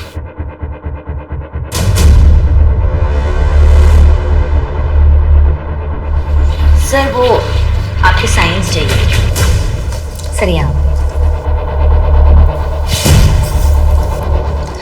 और सर यहाँ पे साइन चाहिए।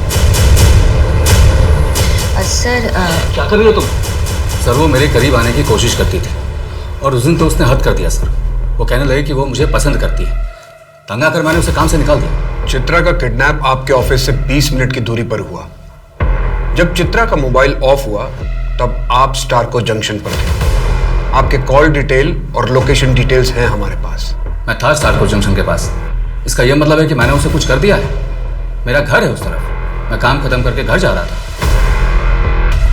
चित्रा, इस केस के बाद हम शादी कर लेते हैं।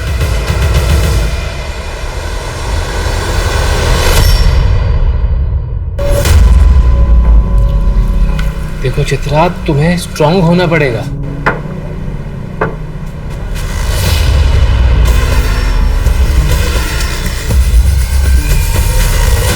सर, संजय, अशोक, नितिन और उस ड्राइवर के शोल्डर पर कोई मार्क नहीं। लेकिन संजय के पास भी मोटिव था और अशोक के पास भी। संजय को चित्रा ने मना किया था और अशोक चित्रा का बॉयफ्रेंड था, लेकिन चित्रा ने शादी किसी और से कर ली। दोनों क्राइम सीन के पास ही मौजूद थे। नितिन का लोकेशन आया? सर अभी तक नहीं आया, शाम को आ जाएगा। लेकिन सर दोनों की मौजूदगी बहुत ही कन्वीनियंट थी। संजय का घर भी उसी रास्ते पर है। अशोक ने चित्रा को फोन करके वहां बुलाया था और जब अशोक वहां पहुंचा तब चित्रा वहां नहीं थी। अगर चित्रा स्टारको जंक्शन पर उतरी नहीं तो कहीं उसने चलती कार में से अपने मोबाइल फोन को बाहर तो नहीं फेंक दिया? सर लगता है चित्रा ने ये प्रॉपर्ली प्लान किया है। प्लान नहीं, चित्रा को भूलने की आदत है। चित्रा को बचपन से ये बातें बोलने की आदत है और अपनी इस गलती को छुपाने के लिए वो कोई ना कोई नई कहानी बना देती है। आप कहना क्या चाहते हैं? आपकी बेटी शिज़ोफ्रेनिक है? वो तो मैं नहीं जानता। ये जो आप कह रहे हैं वो तो डॉक्टर ही बेहतर बता सकते हैं। उसके साथ ऐसा कुछ हुआ है मुझे नहीं लगता। वो अपने पति से अलग होने के लिए भी उसने मुझसे झूठ ही कहा था। बेटा, अरे पापा शर्मिंदा मत करिए आप। बेटा ये झगड़ा खत्म कर दो बेटा और तुम दोनों हंसी खुशी रहो। पापा मैं खुद भी ये सब नहीं चाहता हूँ, पर क्या करूं? चित्रा पता नहीं क्यों सब हरकतें कर रही है। मैंने अपनी तरफ से कोई कमी नहीं छोड़ी, पर शायद उसको उस अशोक के साथ रहना है। अगर उसको अशोक के साथ भी रहना है तो रहे, मुझे कोई दिक्कत नहीं है, पर मेरी जिंदगी ना खराब करे। लेकिन चित्रा ऐसे झूठ क्यों बोलेगी? चित्रा मेरी बेटी है। अब मैं उसके बारे में और क्या बताऊं? शायद वो अपने बॉस से चिढ़ के ये सब कर रही हो, पर वो ऐसा क्यों कर रही है मुझे नहीं पता। मैं हाथ जोड़ता हूं आपके सामने, आप इस केस को यहीं पर बंद कर दीजिए। एक लड़की जो शादी के 6 महीने के अंदर ही वो अपने ससुराल से मायके में आकर बैठ जाए और डिवोर्स के लिए अप्लाई करे, वो बाप अपने रिश्तेदारों को क्या मुंह दिखाएगा? और ऊपर से अगर ये रेप का मामला भी आगे बढ़ गया तो मेरा तो उठना बैठना ही बंद हो जाएगा और चित्रा की जिंदगी बर्बाद होगी सो अलग। आपके बारे में से आपके बारे में से बोलेगी? वैसे तुम्हारा साइज क्या है? चित्रा, तुम मुझे इतना ग्रांटेड क्यों लेती हो?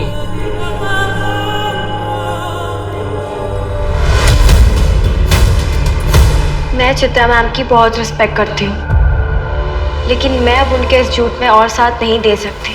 उस दिन ट्यूशन क्लासेस में कुछ भी नहीं हुआ था।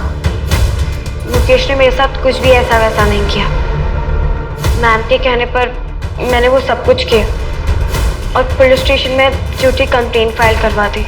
लेकिन अब इस केस के हालातों को समझते हुए मैं अपनी कंप्लेंट वापस ले रही हूँ। मुझे ज़्यादा कुछ नहीं पता। चित्रा मैम ने मुझे जैसा कहा मैंने बिल्कुल वैसा ही किया और मुझे लगा कि वो सही है। मुकेश ने उस दिन उन जूनियर्स की बहुत बुरी तरीके से रैगिंग की थी और जब इन सब चीज़ों के बारे में दीदी को पता चला तो दीदी ने मुझे समझाया कि मैंने झूठ बोल के बहुत गलत काम किया है। प्लीज सर अब आप जाइए, इट्स अ रिक्वेस्ट।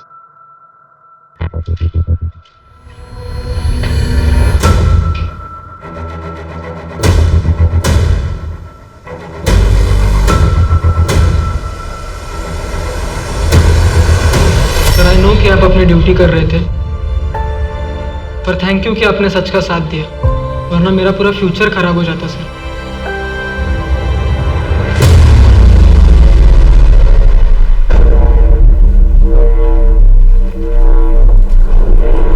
चाय मंगवाऊं आपके लिए?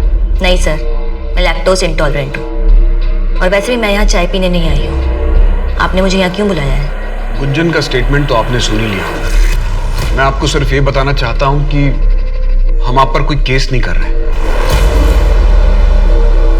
आप फिर से गलती कर रहे हैं सर। जिसने मेरा रेप किया वो आज भी आजाद घूम रहा है और आज आपने एक और मुजरिम को छोड़ दिया है। जब सच्चाई सामने आएगी ना तब आप अपने आप से नजरें नहीं मिला पाएंगे। मैंने चित्रा का बैकग्राउंड चेक करवाया। पिछले 2 सालों से वो प्रॉपर हेल्दी लाइफ लीड कर रही है। किसी भी तरह की कोई मेंटल इलनेस नहीं, हैल्यूसिनेशन नहीं। एनजीओ के बाद उसने जनलोक स्कूल में बतौर टीचर ज्वाइन किया था। उसके आसपास के सभी लोगों का यही कहना है कि वो बहुत अच्छी और बहुत मेहनती टीचर है। शिज़ोफ्रेनिया या मेंटल इलनेस से जुड़ी कोई भी बीमारी इतनी जल्दी ठीक नहीं होती है। मुझे तो लगता है कि चित्रा को ऐसी कोई बीमारी नहीं है, ना ही कभी थी। लेकिन सर आप एक बहुत इंपॉर्टेंट बात भूल रहे हैं, जिसके सामने आने के बाद ही हमने ये केस क्लोज किया था। सर मैंने बीआर चौक के आसपास पता किया। चित्रा ने रात में एक होटल में चेकिंग किया और जब वो सुबह निकली होटल से तो एक चाय वाले ने उसे देखा था। होटल में? हाँ सर, एक छोटा सा लॉज है। मेरी मैनेजर से भी बात हुई, उसने भी कंफर्म किया। और सर ये चित्रा के चेक इन और चेकआउट की एंट्री है सर।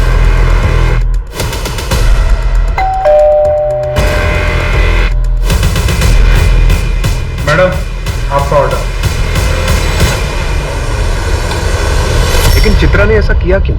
वो किसे फंसाना चाह रही है? सर ये तो पता नहीं, लेकिन मुझे लग रहा है कि वो हमें घुमा रही है। ना तो उसका किडनैप हुआ ना ही रेप। लॉज के मैनेजर से भी मेरी बात हुई, उसने भी उसकी फोटो पहचान ली और स्टेटमेंट भी दी।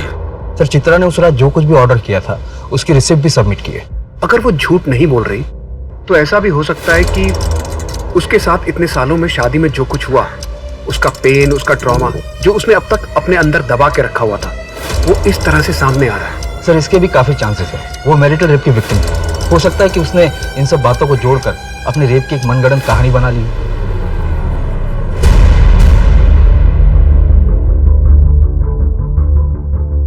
मुझे सब याद है। उस वक्त मैं भी कन्विंस था कि चित्रा का माइंड स्टेबल नहीं है, but now I am not so sure. मुझे लगता है हमने वही देखा जो हमें दिखाया गया और सच हमसे छिपा ही रह गया और हमने अनसॉल्व्ड केस को क्लोज कर दिया, जिसकी वजह से चित्रा को इंसाफ नहीं मिला। लेकिन सर मेडिकल रिपोर्ट उसका क्या? और डॉक्टर आरती एक बहुत ही ऑनेस्ट डॉक्टर है, उन्हें इतनी आसानी से कोई मैनिपुलेट नहीं कर सकता। डॉक्टर आरती की रिपोर्ट के अकॉर्डिंग रेप एनालिसिस अनसर्टेन था। अगर ये सच है कि चित्रा को ड्रग्स देकर उसका रेप किया गया तो उसकी बॉडी पर कोई स्ट्रगल मार्क्स नहीं मिलेगा और 4 दिन के अंदर उसकी बॉडी से सारे ड्रग्स फ्लश आउट हो जाएंगे। और चूंकि उसका किडनैप किया गया था इसलिए पॉसिबिलिटी है कि उसका रेप प्रोटेक्शन पहन के किया गया हो। ऐसे केस में सॉलिड एविडेंस मिलना बहुत मुश्किल है। मुझे लगता है हमें इस केस को नई नजर से दोबारा देखना चाहिए। लेकिन सर गुंजन का केस तो क्लोज हो चुका है, हम क्यों पुराने केस को कुरेद रहे हैं? चित्रा की बात मुझे हिट कर गई। बाई चांस हमसे चूक हुई है तो हमारी गलती की वजह से 2 क्रिमिनल बाहर घूम रहे हैं। मैं डबल श्योर होना चाहता हूं कि विटनेस और एक्यूज से बात करना शुरू करते हैं। लेकिन सर मुझे लगता है कि अब जो हम थ्योरी बना रहे हैं ये थोड़ा मुश्किल है। मुश्किल भी है और शायद गलत भी। फिर भी देखते हैं क्या निकलता है। 1 साल पहले जो लगा था शायद वही सच था। उसी सच को साबित करने पर आज के सच से भी पर्दा उठ सकता है। सर मुझे लगता है हमसे गलती हो गई थी। क्या? सर वो ड्राइवर याद है आपको जिसने चित्रा को ड्रॉप किया था? हाँ याद है। क्या हुआ? सर उसकी एक गर्लफ्रेंड है, अब उसकी शादी हो गई है। मेरी उससे बात हुई तो उसने बताया कि 21 मई 2019 को रात को वो ड्राइवर उसके घर आया था और उसे ये बात अच्छे से इसलिए याद है कि उस रात ड्राइवर का बहुत बड़ा झगड़ा हुआ था और उसने एक कस्टमर को बीच रास्ते में उतार दिया था। उठाओ उस ड्राइवर को। साहब मैं डर गया था, मुझे लगा अगर मैं सच बोलूँगा तो बात मेरे मालिक तक जाएगी और मेरी नौकरी चली जाएगी।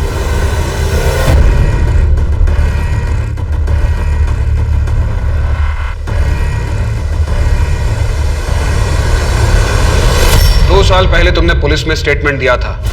21 मई 2019 को चित्रा रात को तुम्हारे लॉज में रुकी थी और उसने 4 बार दूध और इलायची वाली चाय ऑर्डर की थी। यस सर, वो औरत चित्रा रात को हमारी लॉज में रुकी थी और उसने जो भी चीजें ऑर्डर करी थी वो सब रसीदें मैंने जमा कर दी। 4 बार तो क्या, अगर चित्रा एक बार भी दूध वाली चाय पी लेती तो वो उसके लिए जानलेवा होती। उसे दूध से एलर्जी है, उसे एनाफिलेक्टिक शॉक लगता। तोड़ो इसको। बोल अब सच क्या है? बताता हूँ सर, बताता हूँ सर। वो रात को हमारे लॉज में आके नहीं रुकी थी सर। तो उस वक्त तूने झूठ क्यों बोला था? सर वो आप लोगों के आने से पहले मेरे पास एक पार्सल आ गया था सर। सर वो मेरे पास पार्सल अभी भी है सर। सर इस सीडीज का मार्केट बहुत बड़ा है, इसलिए ट्रैक कर पाना बहुत ही मुश्किल होगा कि ये वाली किसने खरीदी और कहां से खरीदी। हाँ है तो बहुत मुश्किल, फिर भी अपना खबरी नेटवर्क एक्टिव करो, शायद कुछ पता चल जाए। सर लॉज के एंट्री बुक में उस कपल ने यहाँ नॉर्थ गोवा का एड्रेस दिया। कॉन्टैक्ट नंबर फेक था, हो सकता है एड्रेस भी गलत ही हो। टोनी को काम पर लगा दो, उसे बोलो कि यहाँ पूरे नॉर्थ गोवा में पता करें, कुछ ना कुछ कनेक्शन तो जरूर मिलेगा। और चित्रा को लॉज पर बुलाओ।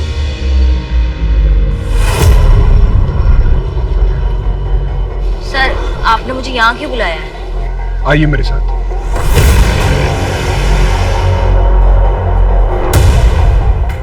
इस कमरे को देखकर कुछ याद आ रहा है?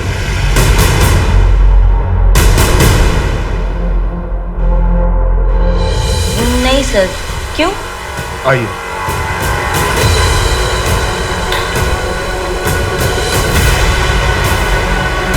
इस कमरे को देख के कुछ याद आ रहा है? नहीं सर।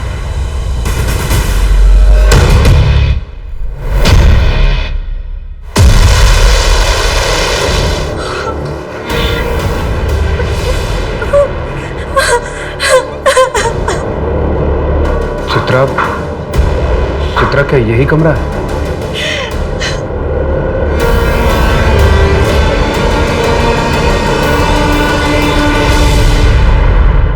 सर वेगाटोर के लॉज में 15 जून 2019 को एक लाश मिली।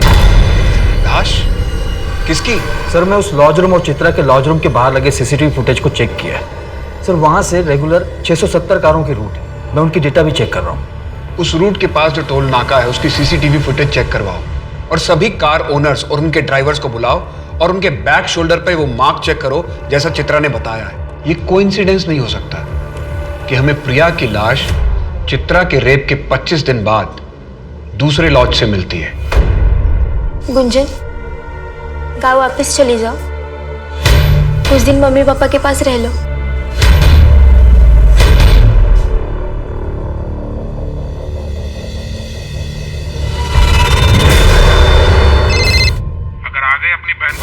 देखना चाहती हो तो मीडिया में बोलो कि मुकेश के खिलाफ जो तुमने केस किया था वो फर्जी था, तुमने झूठ बोला था। नहीं देखो, तुम किसी को कुछ मत करना प्लीज। मैं तुम जैसा कहोगे ना मैं बिल्कुल वैसा करूंगी। हाँ दीदी, तुम भी चलो ना। हमने झूठ तो कह दिया है, लेकिन फिर भी डर डर के जी रहे हैं। तुम लोगों को डरने की कोई जरूरत नहीं है, सच बोल दो, तुम लोगों को पुलिस प्रोटेक्शन मिलेगा।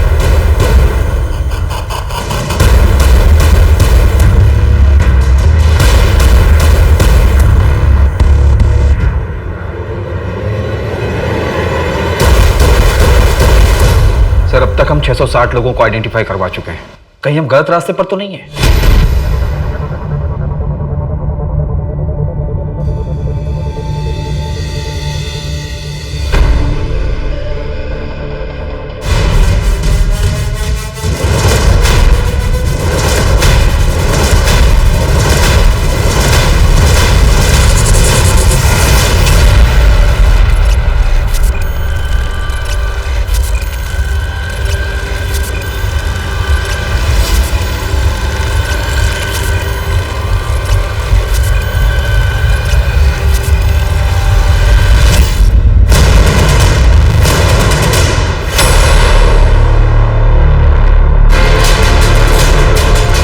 था बाई चांस तो मैंने देखा चित्रा जा रही। मैंने कुछ सोचा नहीं समझा नहीं, बस उसे उठा लिया। मेरे हौसले बढ़ गए। मैंने प्रिया को टारगेट किया।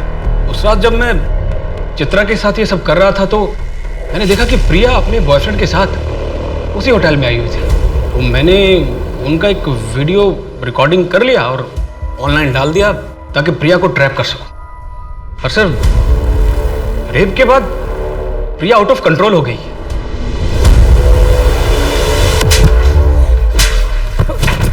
और कितनी लड़कियों के साथ किया तूने ये?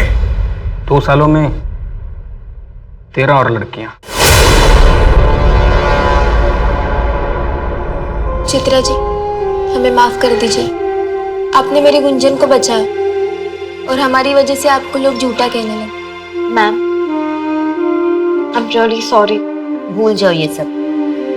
Today is a new day, नई शुरुआत करते हैं। उस समय अगर हमने थोड़ा सा पेशेंस और दिखाया होता तो हम उस लॉज तक पहुंच गए होते। चित्रा हमें जहां तक ले गई थी वहां से वो लॉज सिर्फ 300 मीटर की दूरी पे थी। तो शायद चित्रा के बाद प्रिया और बाकी 13 लड़कियों को हम बचा पाते। सर, मैंने प्रिया के घर वालों को इन्फॉर्म कर दिया है और आप सच कह रहे हैं। हमने पहले से इस केस में एक जजमेंट बना ली थी। आंकड़ों के हिसाब से 99.9% रेप केसेस पुलिस में रिपोर्ट नहीं किए जाते हैं, क्योंकि विक्टिम के परिवार वालों को ये डर रहता है कि अगर ये बात समाज में फैल गई तो लड़की और उसका परिवार दोनों की इज्जत मिट्टी में मिल जाएगी। लड़की के आगे के जीवन पर ग्रहण लग जाएगा। लेकिन कोई ये नहीं समझता कि कंप्लेंट ना फाइल होने की वजह से 99% रेपिस्ट खुलेआम बिना किसी डर से आजाद घूम रहे हैं। ना पकड़े जाने की वजह से उन्हें यही अपराध दोबारा करने का साहस मिलता है और फिर जुर्म दोहराया जाता है, जैसा कि इस केस में हुआ था। चित्रा का रेप करने के बाद अपराधी ने 15 दिन इंतजार किया। उसके बाद भी अपने आप को आजाद पाकर उसने बेखौफ अपना दूसरा अपराध किया, प्रिया का रेप करके उसे मार दिया। ये करने के बाद भी अगले 2 साल तक वो खुली हवा में सांस लेता रहा, बिना किसी डर या चिंता के। वो तो चित्रा ने हार नहीं मानी और अंत तक सच के लिए लड़ती रही, जिसकी वजह से आखिरकार उसे इंसाफ मिला और अपराधी को सजा। गांधी जी ने कहा है, मनुष्य में शक्ति शारीरिक बल से नहीं बल्कि कभी न हार मानने वाले आंतरिक मनोबल से आती है। और चित्रा पेडनेकर इसी बात की जीती जागती मिसाल है। अब मैं सोनाली कुलकर्णी आपसे विदा लेती हूँ। फिर होगी मुलाकात एक ऐसे ही चौंका देने वाले केस के साथ क्राइम पेट्रोल सतर्क, जस्टिस रीलोडेड में। तब तक अपना और अपने परिवार का ख्याल रखिए। आप जानते हैं कि हम सब एक मुश्किल दौर से गुजर रहे हैं। कृपया मास्क पहने, समय समय पर हाथ धोते रहें और उचित दूरी बनाए रखें। देखते रहिए क्राइम पेट्रोल सतर्क। जय हिंद। इस तरह के और भी एपिसोड देखने के लिए हमारे चैनल को सब्सक्राइब करें और बेल आइकन दबाना ना भूलें।